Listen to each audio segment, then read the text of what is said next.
प्यारे विद्यार्थियों, आप सभी का स्वागत है राजकीय महाविद्यालय के चौमेला के यूट्यूब चैनल पर।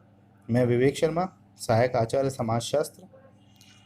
मेरे पिछले वीडियो में हमने संस्कृति संवर्धन के उद्विकासवादी संप्रदाय के बारे में पढ़ा था। आज हम प्रसारवादी संप्रदाय के बारे में पढ़ेंगे। तो चलिए हम शुरू करते हैं। संस्कृति के उद्विकासवादी सिद्धांत की वैज्ञानिक आलोचना के परिणाम स्वरूप ही 20वीं सदी के प्रारंभ में प्रसारवादियों ने उद्विकासवादियों के एक मार्गी उद्विकास, मानव की मानसिक एकता एवं स्वतंत्र आविष्कार के तर्कों का खंडन किया और कहा कि मानव की आविष्कार करने की क्षमता सीमित है। विभिन्न संस्कृतियों में जब हम समान सांस्कृतिक तत्व देखते हैं तो इसका कारण स्वतंत्र रूप से आविष्कार न होकर प्रसार है। मानव में अनुकरण करने एवं ग्रहण करने की शक्ति असीमित है। अतः जब भी दो सांस्कृतिक समूह संपर्क में आते हैं तो उनमें एक दूसरे के रीति रिवाज, प्रथाओं, धर्म, कला, भौतिक वस्तुओं, भाषा, वस्त्र, बर्तन, भोजन आदि का आदान प्रदान होता है। अधिक शारीरिक निकटता होने पर सांस्कृतिक प्रसार के भी अधिक अवसर होते हैं। इसके परिणाम स्वरूप एक स्थान पर आविष्कृत सांस्कृतिक तत्व दूसरे स्थान पर फैलते हैं। इसे ही प्रसारवाद के नाम से जाना जाता है। एक स्थान से दूसरे स्थान पर जाने वाले व्यक्ति अपनी संस्कृति को दूसरे स्थान पर फैलाने में योग देते हैं। प्रसार को स्पष्ट समझने के लिए प्रसारवादियों ने कई ऐतिहासिक उदाहरण दिए हैं। प्रसारवादियों ने प्रसार की कुछ शर्तें एवं विशेषताओं का उल्लेख किया है जिन पर अभी हम चर्चा करेंगे। पहली, कोई भी सांस्कृतिक समूह दूसरे सांस्कृतिक समूह की संस्कृति या सांस्कृतिक तत्वों को उसी समय अपनाएगा जब वह उसके लिए अर्थपूर्ण और उपयोगी होंगे। दूसरा, प्रसार के दौरान संस्कृति तत्व अपने मूल रूप में नहीं रह सकते, वरन उनमें ऐसे परिवर्तन आ जाते हैं जिससे वे अपने आप को नए पर्यावरण के अनुरूप बना सकें। प्रसार साधारणतः उच्च संस्कृति से निम्न संस्कृति या विकसित से अविकसित संस्कृति की ओर होता है। सांस्कृतिक प्रसार के कारण ग्रहण करने वाले समूह में सामाजिक एवं सांस्कृतिक परिवर्तन घटित हो सकते हैं। कभी कभी तो प्रसारित होने वाले सांस्कृतिक तत्व बिना किसी प्रकार की हलचल मचाए दूसरे समूह में घुल मिल जाते हैं और कभी कभी ये कई परिवर्तनों के लिए उत्तरदायी होते हैं।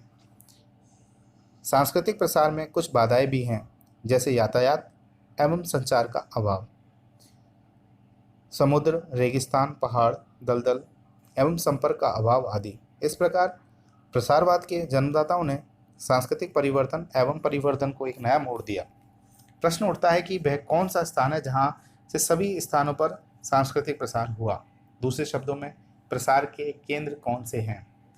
इस प्रश्न पर प्रसारवादियों में मत भिन्नता है, जिसके परिणाम स्वरूप प्रसारवादियों के तीन संप्रदाय बन गए। हम यहाँ पर तीनों संप्रदाय के बारे में अध्ययन करेंगे। सबसे पहले हम पढ़ेंगे ब्रिटिश प्रसारवादी संप्रदाय या पान इजिप्शियन संप्रदाय। अंग्रेज प्रसारवादी संप्रदाय मानवशास्त्रीय इतिहास में सबसे बाद में आया और सबसे पहले लुप्त भी हो गया। इस संप्रदाय ने मानवशास्त्र में भीषण विवाद को जन्म दिया।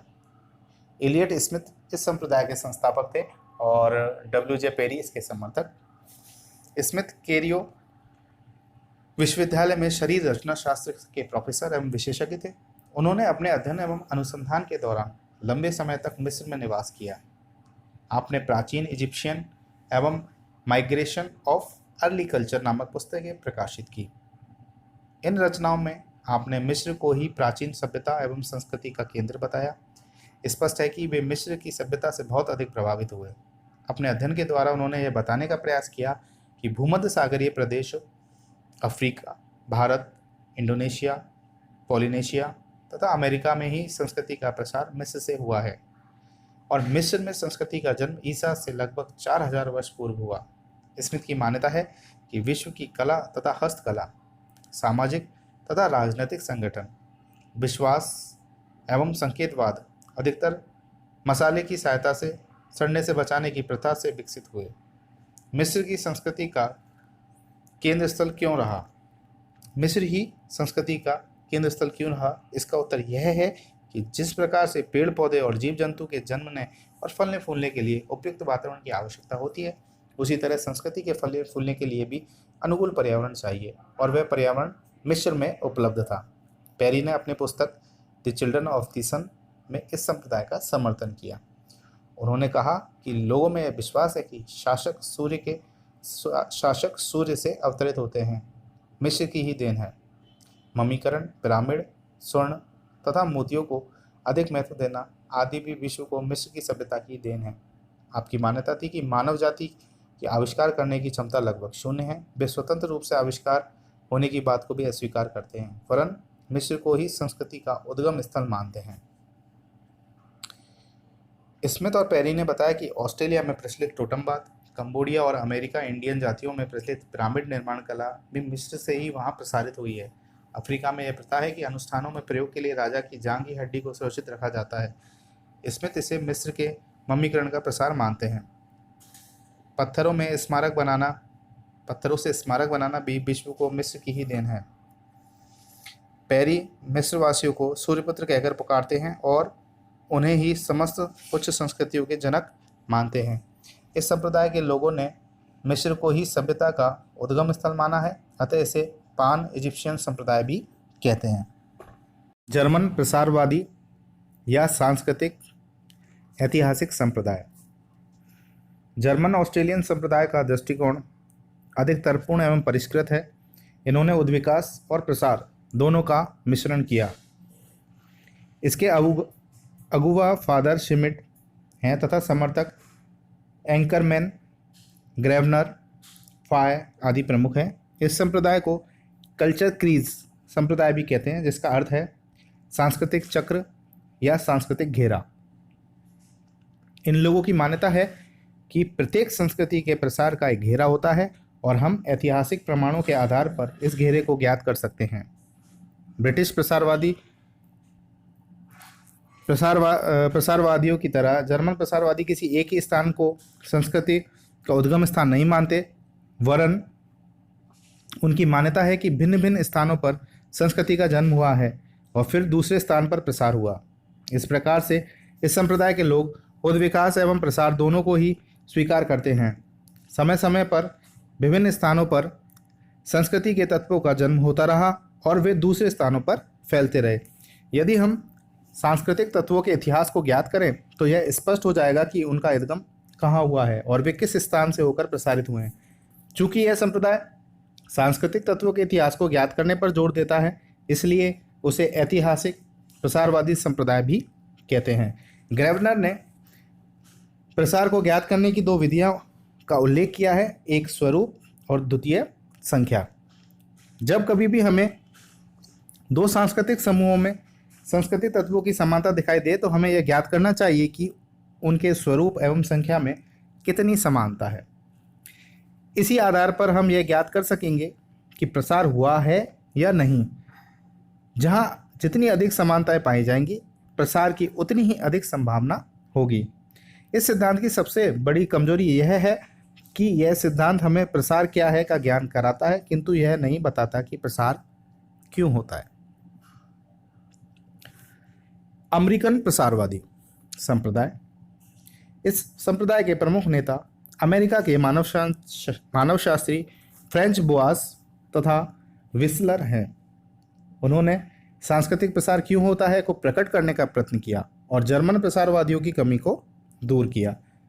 इन विद्वानों ने संस्कृति तत्वों की व्याख्या करके उनके मिलन और आत्मसात का मनोवैज्ञानिक अध्ययन किया। फ्रेंच बोआस ने उत्तरी अमेरिका को विभिन्न सांस्कृतिक क्षेत्रों में विभक्त कर वहाँ की खाद्य सामग्री, धर्म, सामाजिक संगठन, गृह निर्माण कला आदि का अध्ययन किया और एक क्षेत्र से दूसरे क्षेत्र में होने वाले प्रसार का उल्लेख किया। विस्लर ने भी बोआस की इस अध्ययन पद्धति को अपनाया और अमेरिका तथा अफ्रीका को विभिन्न सांस्कृतिक एवं भौगोलिक क्षेत्रों में विभक्त कर उनका अध्ययन किया। विस्लर की मान्यता है कि विशिष्ट सांस्कृतिक तत्व का प्रसार विशिष्ट सांस्कृतिक तत्वों का जन्म उस संस्कृति के केंद्र में ही होता है और धीरे धीरे वह बाहर की ओर फैलता है। प्रसार के दौरान संस्कृति तत्व पर्यावरण के अनुसार परिवर्तित होते हैं। प्रमुखतः अभौतिक तत्वों में अधिक परिवर्तन होता है। सीमा पर पहुंचते पहुंचते वे हल्के पड़ने लगते हैं और उन पर दूसरे सांस्कृतिक समूह का प्रभाव पड़ने लगता है।